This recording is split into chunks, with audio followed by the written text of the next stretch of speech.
Hey there, so today we have another review. This is a beer from Civil Society. So this came recommended. I was at GB's and I generally try to pick up, a bunch of beers that I need to review for you guys, a lot of accessible stuff.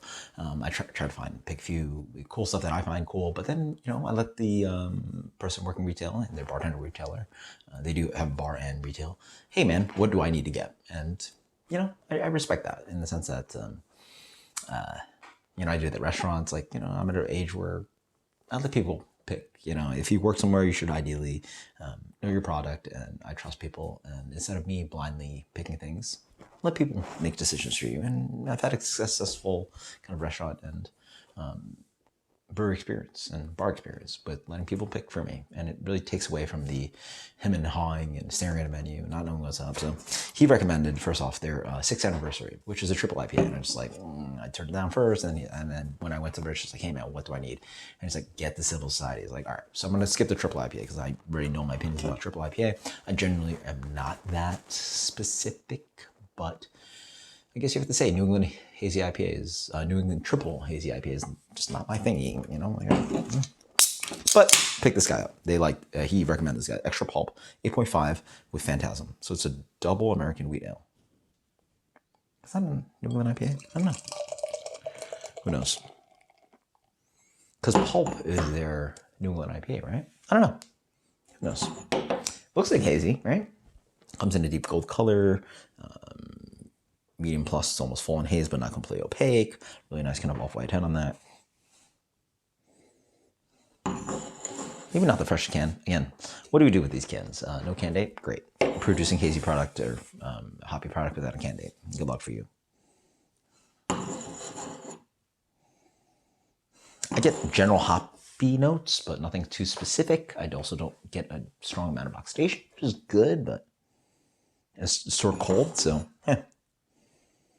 really flat on the nose. It's a little cold. Yeah, maybe a little cold, but it's got a little bit of general hop character. So it's slightly piney, American, fruity too, orangey mango. Cheers. No, I do not have this that cold. It's probably just I guess this is American wheat with Phantasm. I don't know why you're making a 8.5 quote unquote American wheat without just being an IPA. Like what? Huh? It's also called Pulp. So this is a New England IPA, right? It's pretty subtle. It has a little bit of bready character. I can't tell you how when it was canned. It has a nice kind of candied, kind of peachy tone, stone fruit forward, I would say. Nice citrus, zesty quality driving in there. Nothing too killer. It's really subtle, honestly. Again, I wouldn't say it's old in the sense that it doesn't taste like gross oxidized, because New England IPAs are one of the prominent styles the prominent style in my opinion that just does not do well with age and gets completely destroyed by it. This probably just sits at if this was actually really good, this probably sits at the point of a few months in, at least. I would argue if you're a New England IPA tastes like this after 3 months, okay, pretty good. But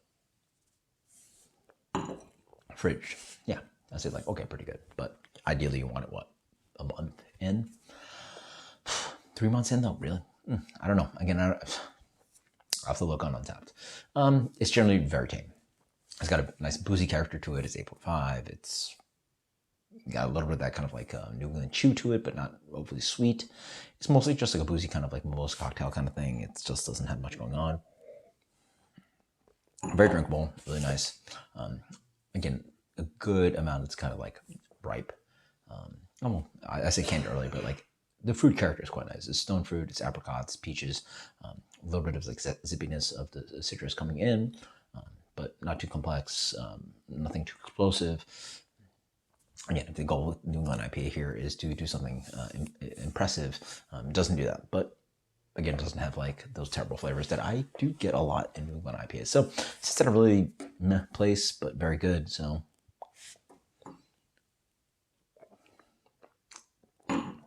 it's good. Let's go with a solid 89. 89, that is Extra Pulp with Phantasm. Tasty? That's fine. Cheers. Later.